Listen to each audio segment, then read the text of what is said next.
What about the farmers? If the whole world went vegan, then they'd lose their jobs, and that's their livelihoods, you know.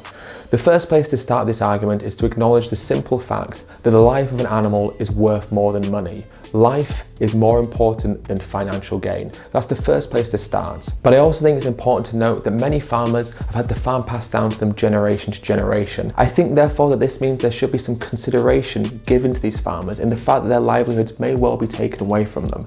Now there is a possibility for many farmers that they can make the simple switch to plant farming. I actually had a conversation with a farmer not so long ago, and this farmer found cows and plants, and I said to him, would you be able to economically survive if you only found plants? And he said that he would.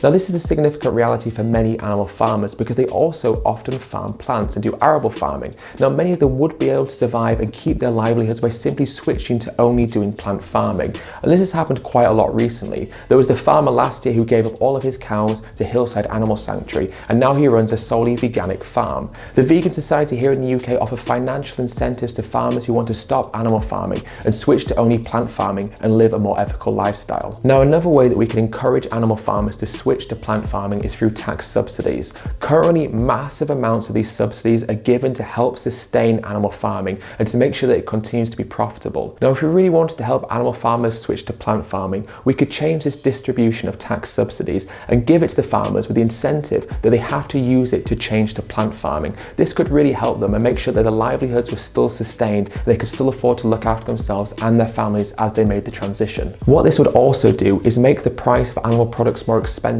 and the price of plants like fruits and vegetables cheaper, which would help people switch in their own day-to-day lives, help them live a more ethical and healthy lifestyle as individuals as well. Now I think it is important to say that there will be some farmers who won't be able to switch to only plant farming, and some farmers farm on land that isn't suitable for arable farming. But the question I'll ask you is the one that I asked at the beginning of the video.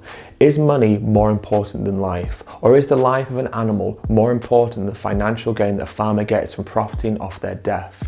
The hardships that a farmer would endure having to switch livelihoods and find a new source of income is nothing compared to the suffering, pain and fear that an animal endures within the farming industry. I also think it's slightly disingenuous that people claim they wouldn't go vegan because of farmers' jobs. After all, they're tobacco farmers that rely on the profits of the tobacco industry to continue with their livelihoods and continue having their jobs sustain their life and the life of their family. Does this mean that we should all smoke as well to make sure they don't lose their jobs? It's also really important to note that the shift to veganism will be gradual, which will mean that these farmers won't wake up one morning and not have a job. The process will be over a period of time, which means they have the capability to prepare for a world without animal farming and prepare for a new job and another source of income. Also, under the umbrella of employment within animal agriculture are slaughterhouse workers, whose livelihoods and jobs depend on the continuation of slaughtering and killing animals. Now, the issue is slaughterhouse workers have some of the highest rates of PTSD, depression, suicide, anxiety, and drug and alcohol abuse in any profession, which means they suffer terribly through animal agriculture and their lives are negatively impacted by their jobs. And as such,